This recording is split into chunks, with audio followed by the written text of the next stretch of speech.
গত রাত্রে এই কনকনে শীতের ভিতর আমাদের প্রিয় নেতা, আমাদের অভিভাবক, বাংলাদেশের প্রাণ, বাংলাদেশ জাতীয়তাবাদী দলের ভারপ্রাপ্ত চেয়ারম্যান জনাব তারেক রহমানের ঐতিহাসিক প্রত্যাবর্তন দিবস উপলক্ষে আজকে আমাদের এই আগমন।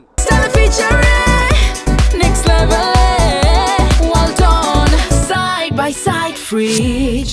আমাদের নেতার, প্রিয় নেতার, আমাদের প্রিয় অভিভাবকের মুখের দুটো কথা এবং তার চেহারাটা আমরা 17টা বছর বাস্তবে দেখি না। সেই চেহারাটা এবং তার মুখের দুটো কথা শোনার জন্য আজকে আমাদের এই ঢাকায় 300 ফুটে আগমন। আজকে বাংলাদেশের ইতিহাসের সর্বোচ্চ লোক সংখ্যা প্রমাণ করবে বাংলাদেশের মাটি বিএনপির ঘাটে, বাংলাদেশের মাটি তারেক রহমানের ঘাটে। ফিলিংস বোঝানোর মতো যাচ্ছে না, মানে আমরা যারা এখানে ছিলাম মোটামুটি সবাই ইমোশনাল হয়ে পড়ছে এক নজরে দেখার জন্য।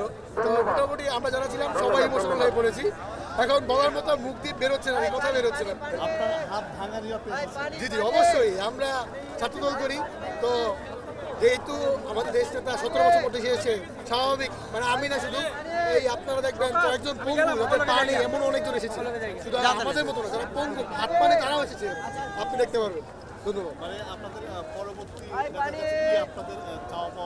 আমাদের চাওয়া হচ্ছে নতুন বাংলাদেশ।